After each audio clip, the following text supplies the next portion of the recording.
Au large du Médoc, tel une sentinelle, le phare de Cordouan veille. Depuis 1611, le Versailles de la mer, comme on le surnomme parfois, se dresse pour signaler aux navires l'entrée dans l'estuaire de la Gironde et l'approche de la côte aquitaine. Précisément celle que nous allons découvrir aujourd'hui.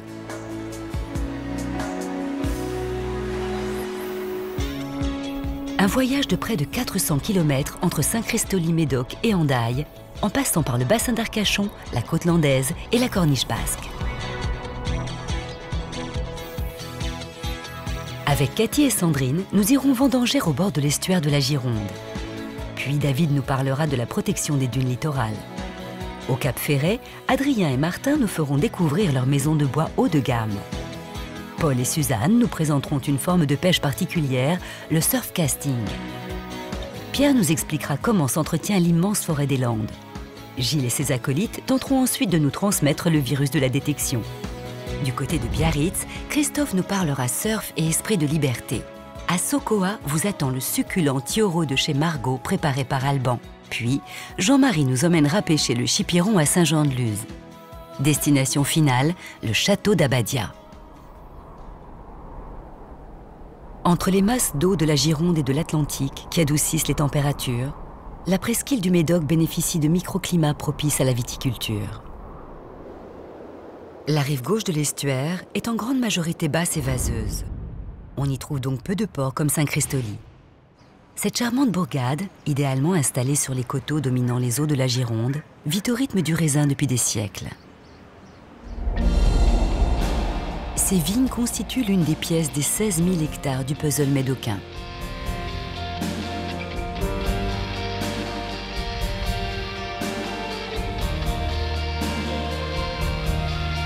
Ces vignes AOC sont plantées principalement en merlot et en cabernet sauvignon, les deux principaux cépages du vignoble. Sandrine et Cathy sont sœurs. Elles dirigent le domaine familial, héritage de 6 générations de vignerons. Pour Sandrine, faire du vin n'était pas une évidence. Moi, j'ai pas du tout été passionnée par le vin dès l'enfance. C'est venu beaucoup plus tard. Depuis l'âge de 7 ans, je conduis les tracteurs et je suis vraiment attentive à la fabrication. Cathy, elle, ne s'est jamais posé de questions. Mon grand-père avait l'habitude de dire que les vignes regardaient l'estuaire et que donc ces sols graveleux qui regardent l'estuaire sont les meilleurs terroirs du Médoc. Ces sols sont donc face à l'estuaire et les rayons du soleil reflètent sur l'estuaire, qui eux-mêmes, l'estuaire va en fait renvoyer ces rayons sur les graines de raisin. Alors on appelle le terroir graveleux parce que ce sont des terroirs qui ont des gros cailloux qui emmagasinent en fait la chaleur donnée par le soleil la journée pour la répandre la nuit. Donc ce sont des raisins qui sont vraiment bien exposés au soleil et qui en plus de ça la nuit ont toujours une petite source de chaleur qui vient du sol. Des grappes qui sont trop abîmées, trop pourries, vous les laissez, vous les coupez, vous les laissez tomber par terre. Alors laissez pas tout tomber par terre non plus, si c'est qu'une graine, vous la ramassez. Et si jamais il y avait des raisins qui étaient vraiment très très verts, vous les ramassez pas non plus. Mon père a été très heureux de pouvoir transmettre sa propriété qu'il avait lui-même eue de son propre père.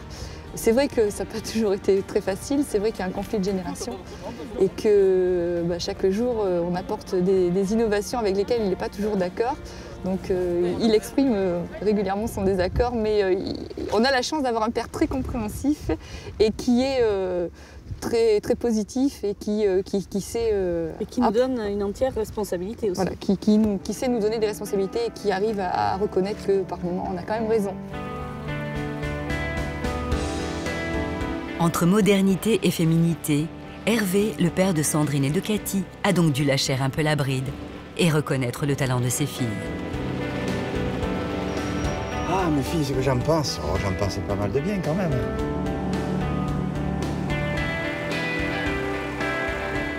Le goût s'est féminisé, il y a des méthodes qui se font que je ne faisais pas, mais pourquoi pas.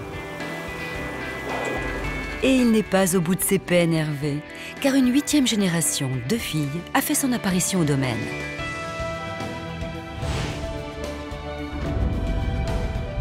Aujourd'hui au château, on trie les vendanges en famille. Je pars du principe que pour les jeunes, si on veut les motiver, il faut leur donner des responsabilités. Donc, dès qu'elles sont revenues à la propriété, je leur ai donné pas mal de responsabilités, notamment à Cathy au niveau de la vinification. Et Sandrine, pareil, je lui ai donné pas mal de responsabilités au niveau commercial et puis communication. Si les jeunes, on ne leur donne pas de responsabilités, on ne les motive pas et ils s'accrochent moins à ce qu'ils font.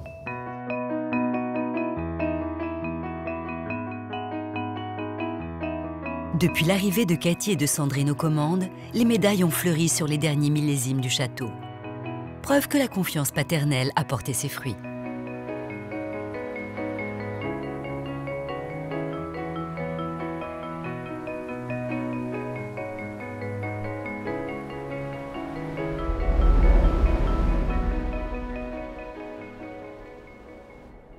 De l'autre côté de la pointe du Médoc, côté Atlantique, le littoral aquitain affiche une physionomie remarquablement uniforme. Un exemple au pain sec, notre prochaine étape. La côte atlantique, c'est avant tout une immense plage de sable fin qui s'étend à perte de vue. En effet, sur plus de 200 km, la côte semble parfaitement rectiligne. Elle est bordée par un épais cordon de dunes et derrière, par l'immense forêt des Landes. Un littoral en apparence naturelle, mais que l'homme a dû s'ingénier à stabiliser.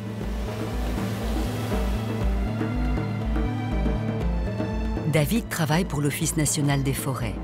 Il est en charge de la protection des dunes littorales, une fonction à laquelle il est venu tout naturellement. Tout petit, je me promenais souvent dans la forêt avec mes parents, promener les chiens, etc. Et c'est vrai que cette passion est certainement née à ce moment-là. Je me suis effectivement dirigé vers la nature et vers les métiers qui gravitent autour. C'est grâce au vent et à l'existence d'un énorme stock sableux que les dunes littorales ont pu se développer. Mais il a fallu les apprivoiser.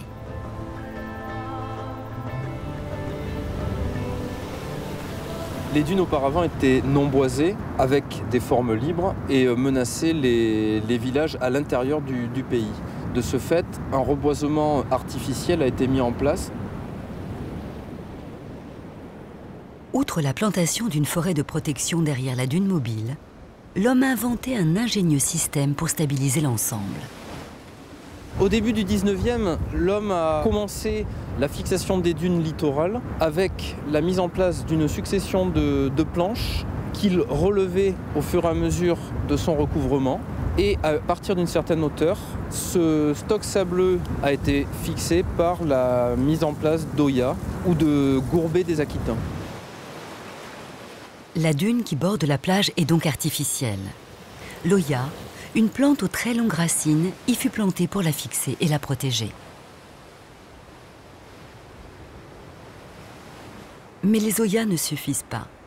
Continuellement, les techniciens de l'ONF doivent poser et déplacer des filets brise-vent et des clôtures de bois pour empêcher la dune littorale de s'éroder vers l'intérieur. Derrière la dune mobile, s'étend la dune fixée. Plus loin, s'étend la dune boisée.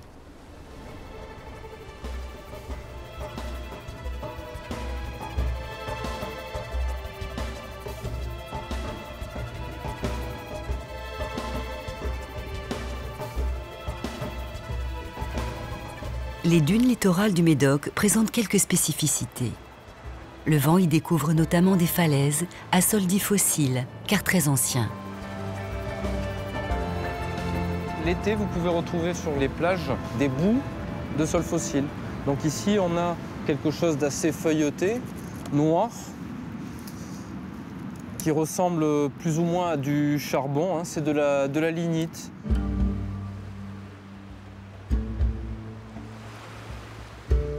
Au pied de la dune de sable, la nappe phréatique suinte. Cette nappe d'eau douce circule sous la dune pour arriver sur la plage. Là, nous avons des carex, donc des plantes de marée que l'on retrouve sur des milieux où elles n'auraient rien à faire. Et elles sont là de par l'écoulement de cette nappe d'eau douce.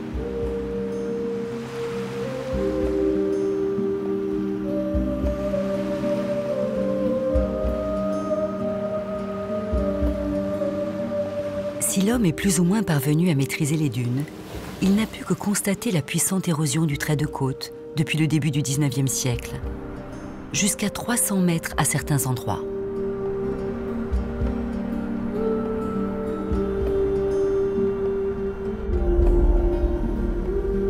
À quelques kilomètres de la côte, le lac d'Ourtin et de Carcan est l'un des plus grands lacs naturels de France. Comme de nombreux autres lacs et étangs d'Aquitaine, il est le témoin de l'avancée des dunes à l'intérieur des terres. Il y a plusieurs milliers d'années, les dunes ont barré à jamais l'écoulement de petites rivières vers la mer.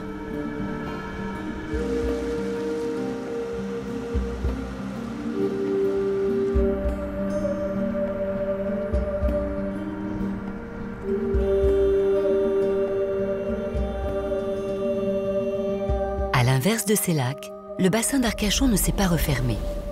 Les rivières qui l'alimentent lui permettent de continuer à communiquer avec la mer.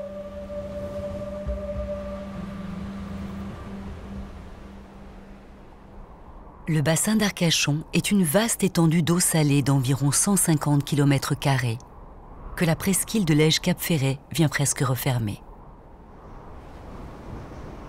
Au bout de la presqu'île, la pointe du Cap-Ferret est un espace privilégié. D'un côté, les grandes plages de l'Atlantique. De l'autre, une vue imprenable sur le bassin.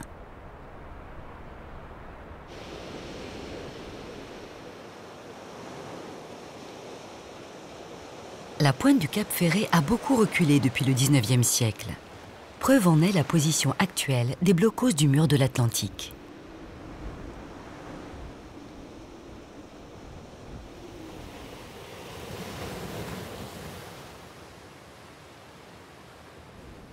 L'été, le bassin d'Arcachon et le Cap-Ferret sont très courus, mais tout le monde ne peut pas y habiter. Encore moins s'y faire construire une maison.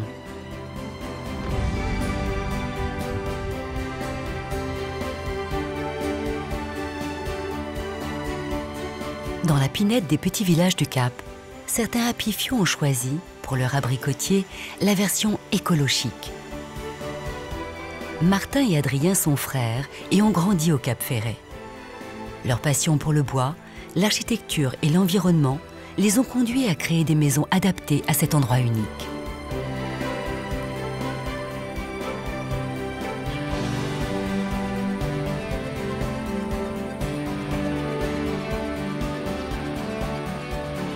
L'inspiration première de nos constructions, c'est la cabane de pêcheurs, voire même le chai ostréicole qui était plus vitré. Et seulement, nous, on l'a un peu élaboré à notre façon. C'est notre vision de la cabane ostréicole qui est devenue une maison quand même beaucoup plus confortable à vivre et extrêmement vitrée sur l'extérieur, ce qui permet de voir beaucoup le bassin, parce qu'ici, on est au bord de la mer, donc c'est important de voir la côte et tout ça. Du coup, c'est souvent vitré sur 300 degrés au moins, si pas sur 360 degrés. Depuis 2003, les deux frères et leurs équipes ont bâti une douzaine de maisons sur la presqu'île du Cap-Ferret.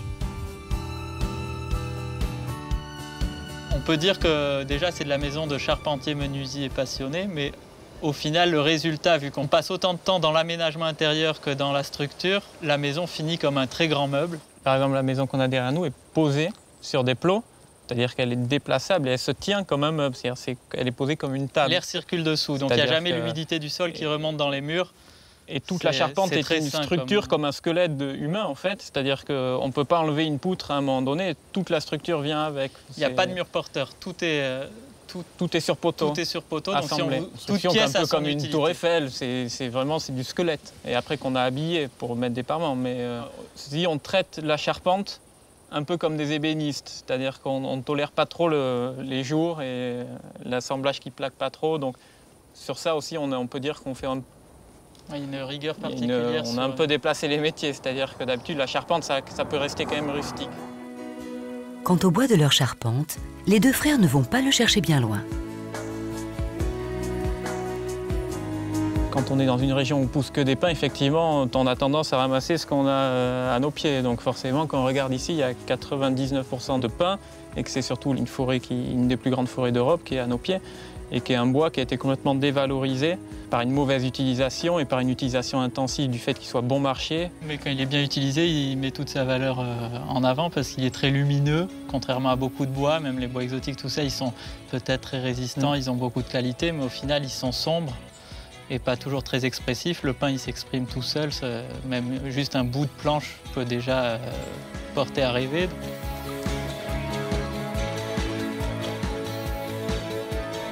En cas d'incendie, il garde toute sa solidité pendant un maximum de temps. Il éclate pas comme le béton, il se déforme pas comme l'acier. Donc il garde vraiment sa structure. Donc ça continue à porter le toit, à porter les éléments. Donc on a le temps déjà de partir. Et on a aussi les fumées dégagées par le bois, surtout quand il est comme ça, pas traité, complètement naturel, permet d'avoir des fumées qui ne sont pas du tout nocives. Donc on ne meurt pas asphyxié, on a vraiment le temps de sortir.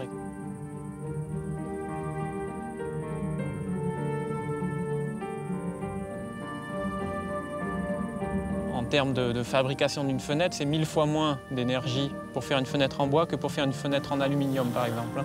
1000 fois moins d'énergie. Le bois va se travailler facilement. Pour créer de l'aluminium, il faut énormément d'énergie, par exemple.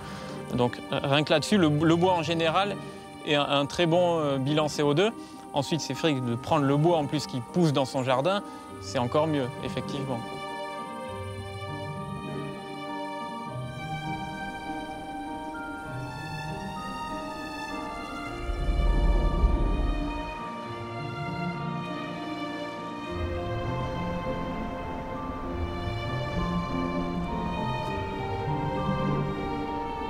Non, ces cabanes-là ne sont pas signées de la main de nos deux frères. Emblématiques du bassin d'Arcachon, les célèbres cabanes tchanké de l'île aux oiseaux sont, comme leur nom gascon l'indique, montées sur pilotis.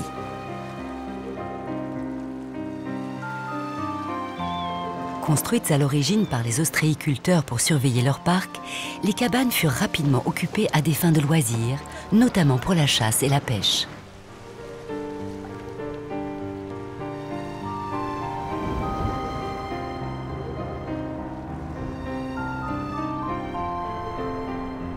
Sur les vasières du bassin, nous retrouvons Paul et Suzanne armés de leurs bêches. On va se diriger là par là. Là aujourd'hui on a un beau temps. Hein. On va en chercher. En voilà un. Ici, vous avez tout ça, c'est les crottes. Tout ça, c'est des crottes. Autant qu'il y en a, tout ça, c'est des crottes. Il peut y avoir un ver, mais il faut être très très rapide pour essayer à le prendre de suite. Il faut être très rapide. Un coup de chance qu'on en ait un. Ah, là. En voilà une belle. Ah, voilà un joli ver. Dans le milieu naturel, c'est la nourriture du poisson. C'est la nourriture du poisson. Voilà, et c'est pour ça d'ailleurs qu'on pêche. Et quand on pêche avec les appâts frais, on a quand même plus de chances de faire du poisson. Là, on a tourné 3 pelles. Là, non, ils ne sont pas bons. Il y a plusieurs espèces. Il y a le pistiche, la gravette et la rénicole. À chaque ver, son poisson. Mais enfin, on va prendre par exemple la rénicole, c'est pour la nuit. Il y aura automatiquement il y aura du bar, il y aura de la dorade, il y aura... Ça mord, le poisson mord quand même à tous les appâts. Alors ça, c'est 2 belles ailes rénicoles. Et vous voyez le doigt qu'elle nous donne. Aussitôt qu'on les touche un petit peu, ça devient jaune, comme du tabac. Ça ressemble un petit peu au safran. Alors attends, on va essayer ici. Tiens, là, on pourrait essayer là. Pour les blanches, essaye là, ouais. On va essayer là. Alors là, ça commence à être dur, là. Hein. Voilà, c'est déjà la grosse vase. Ouais. Ah, ça, c'est une belle blanche. Voilà, ça, c'est une belle blanche.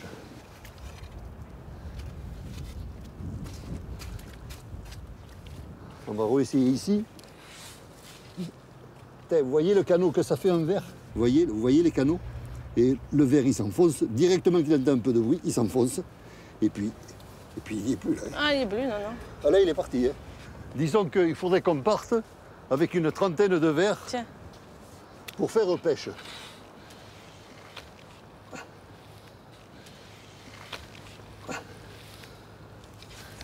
Eh ben, on va repartir tranquille. On a fait les vers qu'il fallait pour aller à la pêche. La pêche que pratiquent Paul et Suzanne est un peu particulière. C'est le surf casting. Là, Ouais, mais- derrière moi, cette turbulence-là qu'il y a devant. Joli mais dur hein, pour les poissons. Ça va être très très dur, très très dur. On va rester là parce qu'elle monte très très vite. Ouais. Le surf casting, c'est la recherche du poisson dans la vague. Un type de pêche très populaire en Aquitaine qu'on pratique depuis la plage.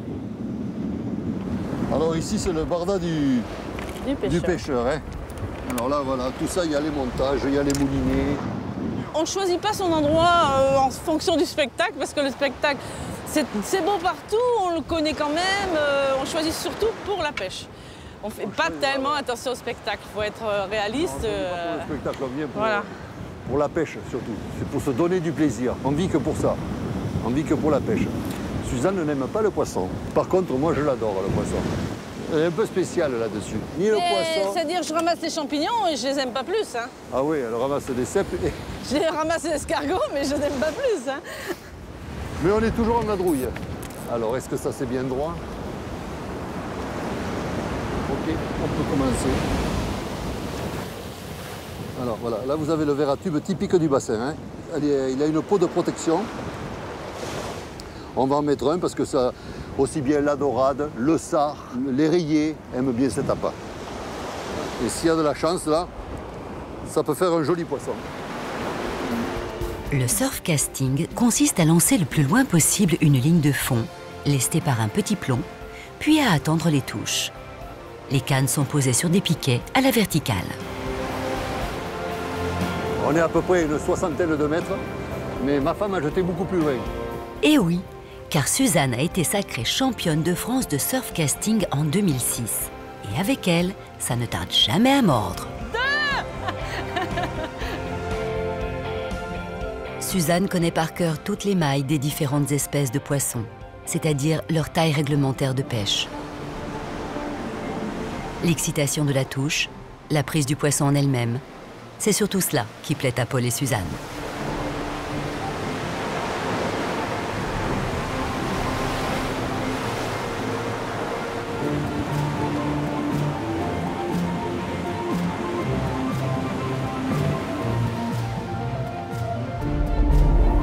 Face à la pointe du Cap Ferret se dresse la plus grande dune d'Europe, la dune du Pilat, aux proportions impressionnantes.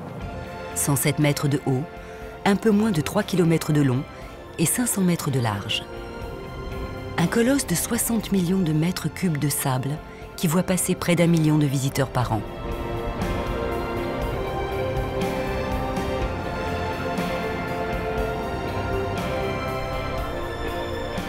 La dune, de formation plutôt récente, continue d'avancer vers l'intérieur des terres, recouvrant la forêt qui la borde.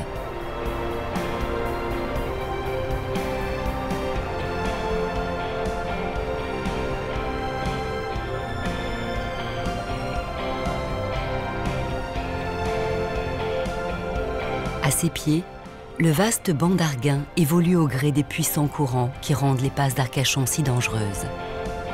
Classé réserve naturelle, c'est un lieu prisé des plaisanciers et des ostréiculteurs.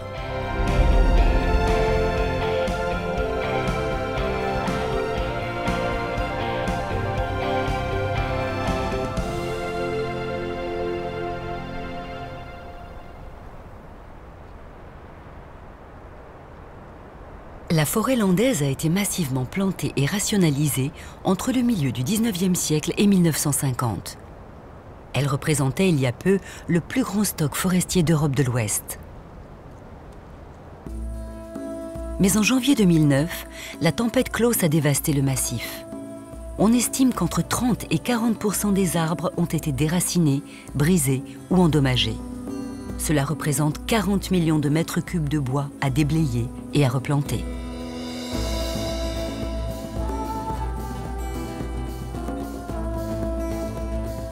Une catastrophe qui a traumatisé les sylviculteurs et certains ont malheureusement tout perdu.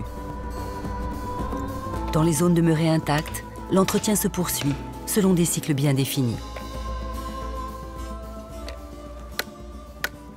Pierre a passé sa vie dans la Pinède. Il est en train de préparer une éclaircie dans une parcelle. Là, je suis en train de sélectionner les bois pour... on va garder les meilleurs arbres, par exemple celui-ci, et on va enlever ceux qui sont vraiment en retard dans la pousse. Il n'y a plus aucun avenir, il y a 2 gros à côté qui sont en train de les manger.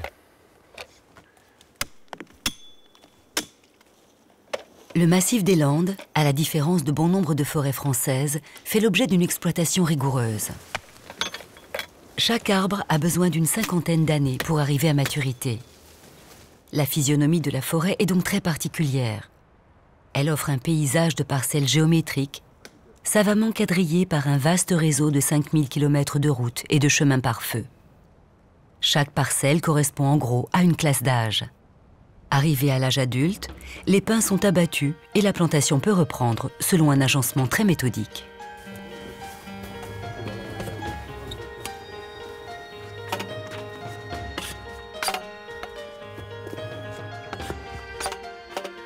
La plantation va se faire avec des arbres génétiquement améliorés. Ce n'est pas du tout des OGM, ne pas confondre. C'est simplement des mariages que l'on a fait pour obtenir un matériel qui va pousser plus vite.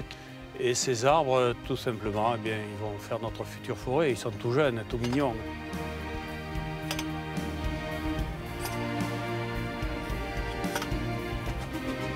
Aujourd'hui, avec ces améliorations génétiques, eh bien, on a des arbres qui poussent à peu près en 40 ans au lieu de 80 ans. Et il va en falloir des plantations pour remettre la forêt sur pied.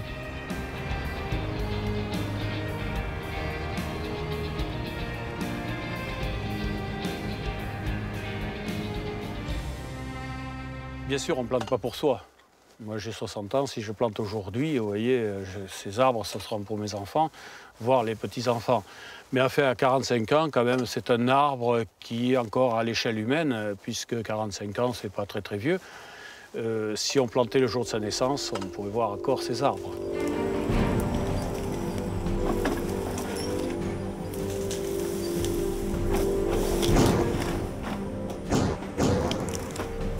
Les arbres trop petits que Pierre a sélectionnés tout à l'heure sont arrachés et élagués par une redoutable machine. Ces bois vont alimenter l'industrie papetière, très implantée en Aquitaine, notamment à Mimizan.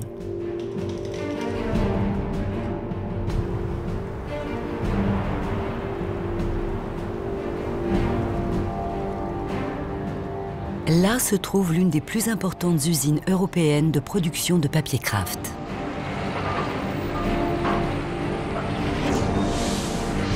En valorisant économiquement les rebuts de la forêt, la papeterie participe au renouvellement de sa matière première et au développement durable de l'ensemble du massif.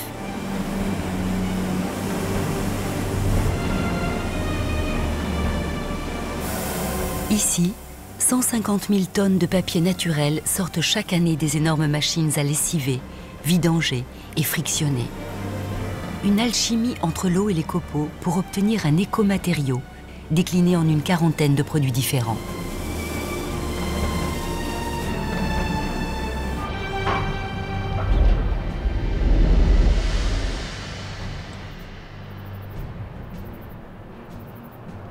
On estime qu'il faudra au moins une dizaine d'années avant que le massif des Landes de Gascogne commence à se relever de la tempête. Pour en panser les plaies, un plan de solidarité et de reconstruction a été adopté. Mais la tentation ne sera-t-elle pas grande, pour certains sylviculteurs, d'abandonner le bois pour planter du maïs, beaucoup plus rentable?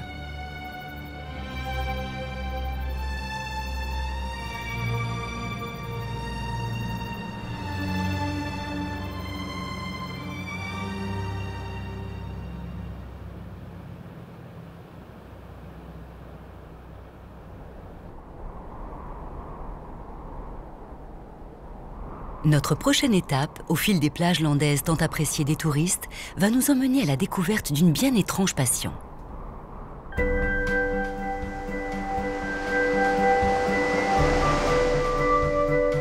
Si le département des Landes est très réputé pour ses stations thermales, c'est avant tout pour la beauté sauvage de ses plages qu'on vient y poser ses valises. 106 km de sable sans interruption.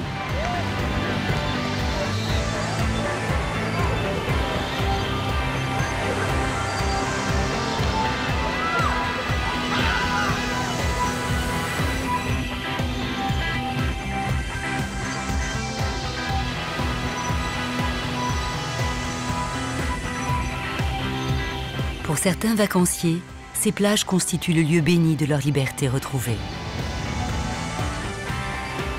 L'Aquitaine est en effet le berceau du naturisme en France et demeure l'un des fiefs des opposants au textile. Une pratique qui regroupe 1,5 million de touristes chaque été dans l'Hexagone. On n'y compte pas moins de 116 plages où le naturisme est autorisé ou toléré, dont plusieurs dans les Landes. Ces grands fondements, une nudité en harmonie avec la nature humaine, le respect de soi et des autres, l'égalité sociale et le soin pour l'environnement.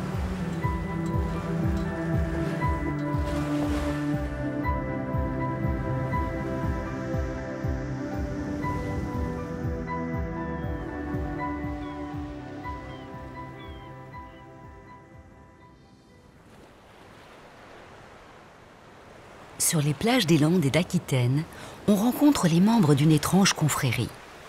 Munis de leur poêle à frire, comme certains surnomment leur outil, ils ratissent le sable à la recherche du moindre petit trésor métallique.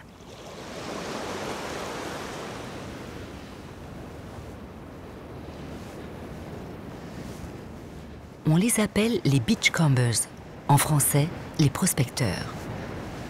Marc est l'un d'entre eux. Ah, encore une. Encore 20 centimes. Le café arrive.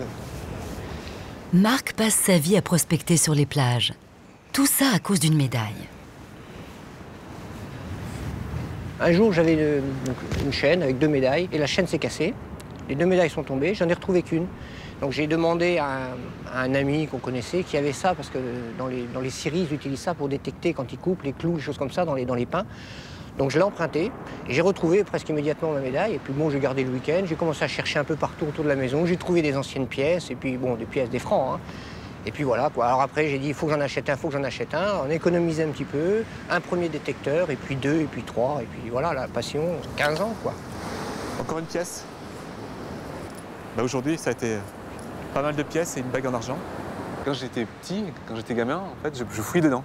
J'adorais fouiller, sortir des trésors, des trésors ramenés par les vagues. Entre autres, je ramassais des petits soldats en plastique qui venaient d'Espagne. Voilà, c'était des petits soldats qu'on ramassait, qui étaient recouverts de goudron pour la plupart. Je laisse traîner ma pelle un peu derrière pour faire une trace, afin que lorsque je vais revenir dans l'autre sens tout à l'heure, je sache où je suis passé. Je vais dire, tiens, je vais me décaler juste de on va dire 50 cm par rapport à la trace. Ça permet de balayer toute la zone. Il y a une notion de service rendu, dans le sens où il y a souvent des appels de personnes qui ont perdu des bijoux et qui nous appellent. Et on essaie de retrouver ces objets sur les zones où ils sont baignés. Bon, on ne gagne pas à chaque fois, on n'arrive pas à trouver à chaque fois les bijoux, mais quand on arrive quand même à les retrouver, on est bien content et la personne aussi. Gilles et Marc ont donc joint l'utile à l'agréable en faisant presque de leur passion un service public. Ah, Alexandre.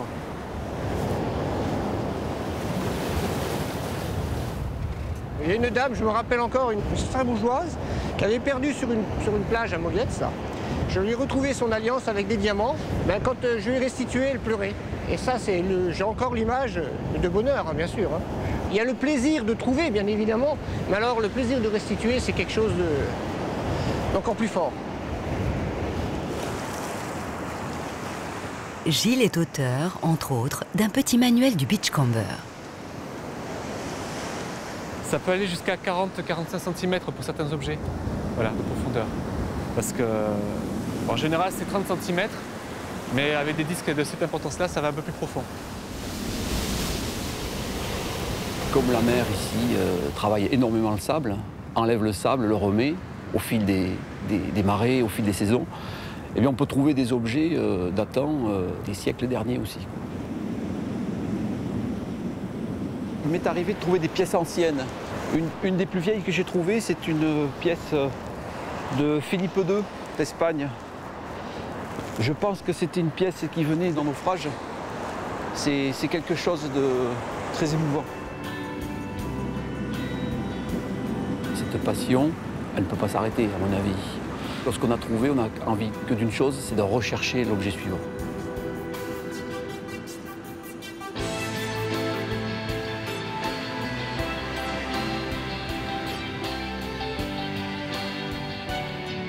Dans les Landes, certains lacs et étangs côtiers possèdent des exutoires vers l'océan. On les appelle les courants. Celui de Souston se jette à Vieux-Boucau.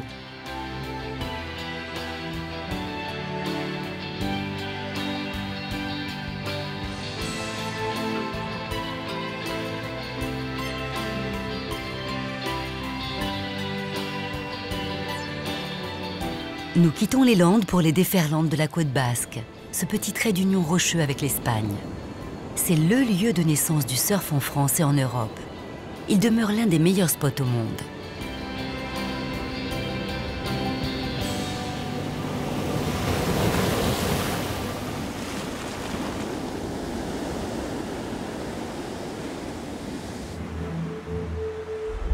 Quand on se prend à hésiter entre deux plages, l'une d'elles est toujours Biarritz. Le bon mot de Sacha Guitry se référait à celle-ci, la grande plage, encastrée comme une crique entre le phare et le rocher de la Vierge. Mais c'est au bord de la plage voisine, la célébrissime côte des Basques, qu'est né le surf à la fin des années 50.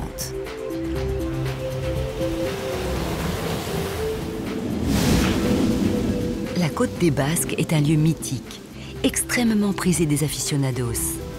Même la tente des surfeurs, allongée sur leurs planches, constitue un spectacle.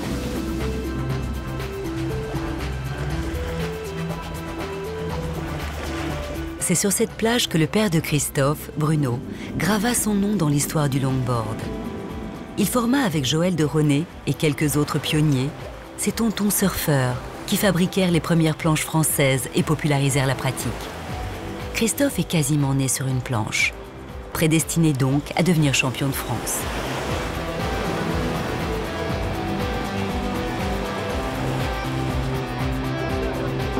Aujourd'hui, il est l'un des meilleurs profs de surf du littoral basque. Basé près de Biarritz, il sillonne la côte avec ses élèves pour leur faire prendre, à chaque fois, les meilleures vagues. C'est la fin de la journée, après les cours. L'ambiance est relax. Ce qui est quand même vachement agréable, c'est que les gens s'éclatent, donc tu donnes vraiment du plaisir. Donc il y a un échange, qui est sympa, quoi.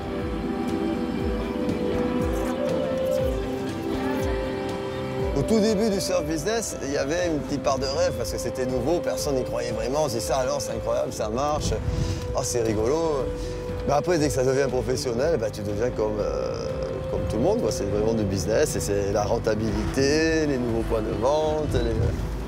Alors que l'école de surf, ça peut paraître pour un pur surfeur de faire du business avec le surf, mais au moins tous les gens que tu as, eux, ils s'éclatent.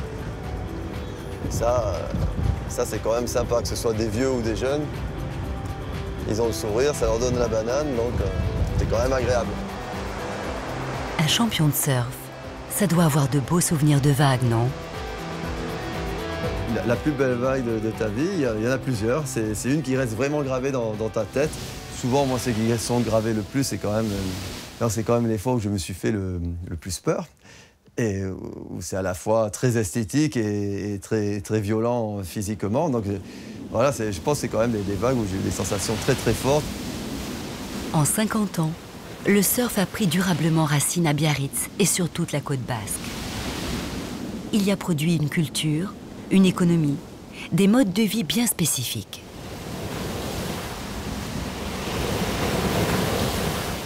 De tout temps, que ce soit au début du surf, où il y avait très peu de surfeurs, aujourd'hui, si on est accro, on est vraiment addict au surf, on a cette sensation de vouloir être disponible le jour magique. On a toujours l'impression, alors moi ça fait 45 ans que je surfe, et tout d'un coup, mais merde, là, demain, je ne peux pas faire ça, mais si c'est bon, je vais rater peut-être le jour de l'année, peut-être le jour de ma vie. On veut être libre. Donc depuis le début, et aujourd'hui encore, il y a plein de surfeurs qui le font, on a envie d'être libre, d'avoir un boulot où on puisse choisir ses horaires et se rendre libre pour profiter du bon moment.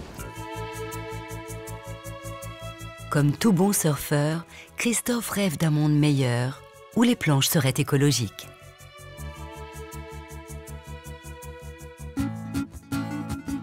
J'ai eu un atelier de surf quand j'avais 25 ans et j'ai arrêté à cause de ça. J'ai bien vu que c'était des produits vraiment toxiques en plus, ça, pour ceux qui fabriquent, et après des produits polluants. Donc il y a vraiment un problème, mais il y a quand même de plus en plus de shippers, fabricants de surf qui font des recherches et qui travaillent dans ce sens. Donc aujourd'hui le problème en fait c'est que on peut fabriquer des planches écologiques, mais ça coûte vraiment trop cher. Mais je pense qu'ils vont y arriver, puis il faut parce que c'est bon. J'espère bien qu'on va y arriver, mais pas mal de gens travaillent dessus et ça progresse d'année en année, il y a des gros progrès là-dessus.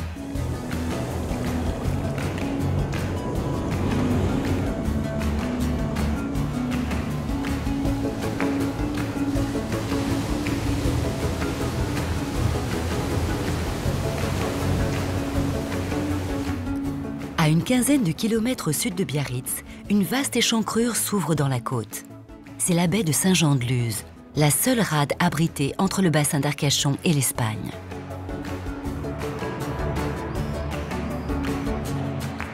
À Socoa, un petit port à l'extrémité sud de la baie, se cache un antre de la gastronomie basque.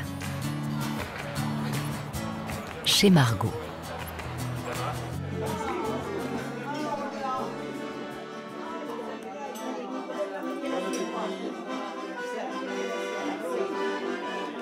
Si l'on se presse chez Margot, c'est notamment pour déguster l'un des plats qui a fait la réputation du restaurant, le tioro.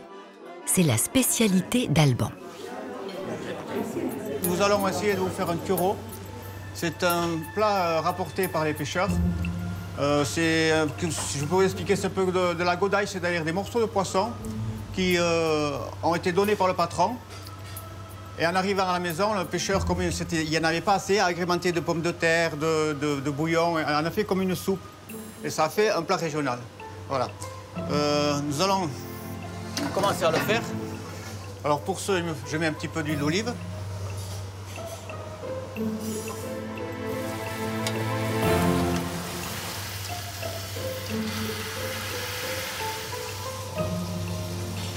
Nous allons commencer par les patates. Nous allons former un lit de pommes de terre.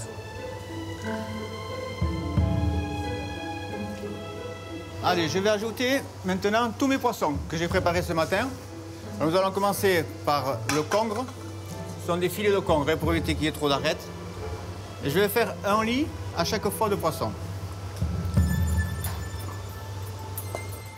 Du grondin, appelé tombe aussi. De la rascasse, cantuco craba. Et de la vive. Alors ceci, je vais laisser cuire une dizaine de minutes.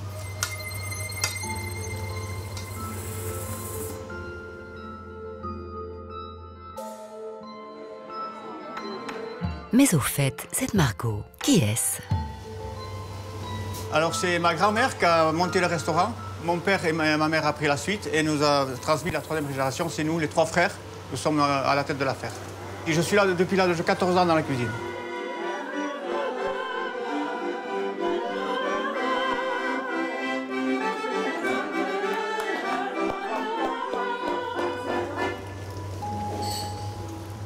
Voilà, mon plat est terminé. Je vais laisser cuire à la vapeur les langoustines. Et je vous envoie ça à table. Allez, bon appétit!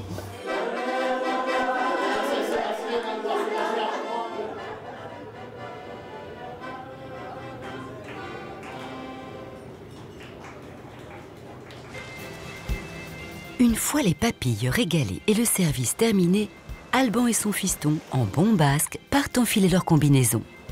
Objectif, la plage de Saint-Jean-de-Luz et ses vagues pour une bonne partie de surf.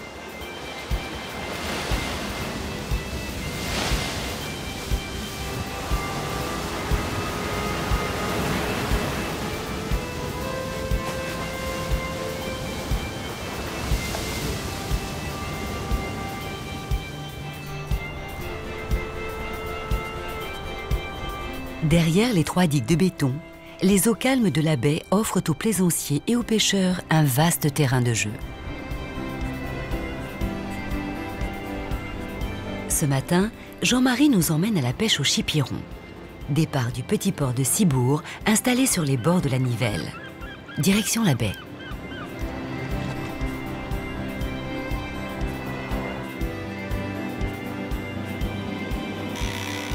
La pêche au chipiron est typiquement lusienne. Elle se pratique avec un matériel plutôt amusant.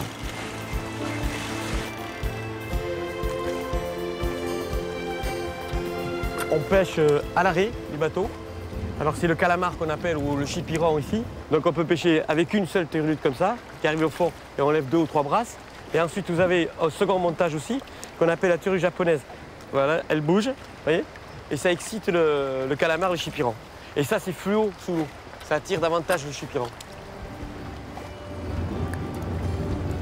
On laisse la turlute partir au fond. Voilà, il n'y a pas d'appât, c'est-à-dire que c'est ça qui est au fond actuellement. Voilà, et qu'on remonte et qu'on redescend, de façon à exciter aussi le chipiron, le calamar. Et quand il voit ça, le calamar, ben, il se jette dessus, il se prend. C'est-à-dire avec les tentacules, il se prend dessus, il s'accroche. Et là, c'est une différence de poids que nous sentons au bout de la mer.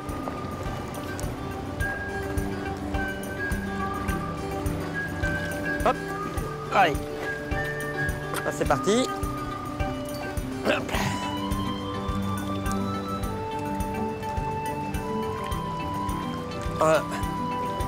Chipiron, le calamar, le chipiron. C'est une pêche traditionnelle que nous avons ici, que nous pêchons depuis les grands-pères et tous les grands-pères qui nous ont appris à pêcher de cette façon-là. Il faut dire qu'accompagné de piment doux, en friture, à la poêle ou sur une plancha, le chipiron est très prisé par la gastronomie locale. Celui-là, il est gros, celui-là. Je sais pas si on va le ramener. Essayez de le ramener à la vague. Allez, parti. Les tchanketteurs comme Jean-Marie ont leur pendant professionnel. Des pêcheurs qui partent de nuit traquer le chipiron au filet.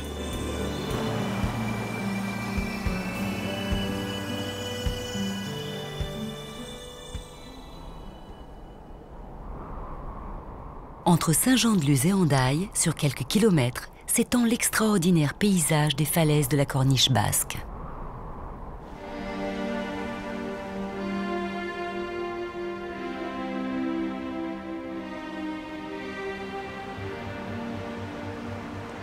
Les roches de la Corniche ont été plissées au moment de la surrection des Pyrénées, il y a 40 millions d'années. L'érosion marine a découpé la roche, ici en plis, là en pan parfaitement aligné.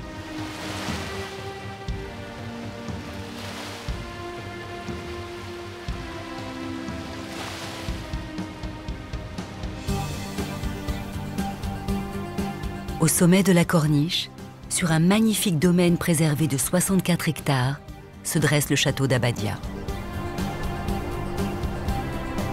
Surplombant la grande plage d'Hendaye et la baie de Tchingoudi, le château rappelle par son architecture néo-gothique les grands châteaux forts du Moyen-Âge.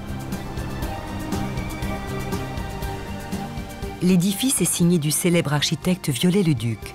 C'est même l'une de ses rares créations. Le commanditaire est un personnage fascinant, Antoine d'Abadie, un aristocrate basque qui voua sa vie à l'aventure et à la science. L'homme fut à la fois explorateur, géographe, linguiste et astronome.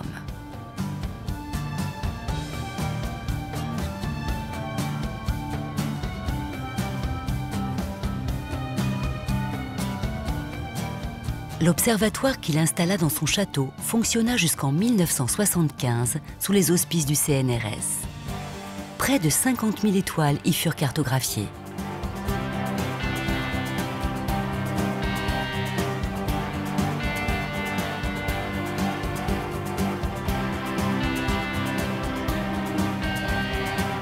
La décoration intérieure est également très riche. Chaque pièce du mobilier a été dessinée lors de la construction de la maison et occupe toujours la place qui lui a été vouée à l'origine.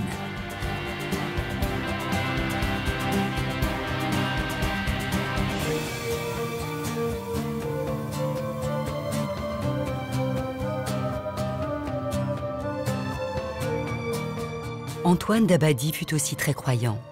Dans l'aile orientale de son château, il fit construire une volumineuse chapelle pour la célébration des offices quotidiens.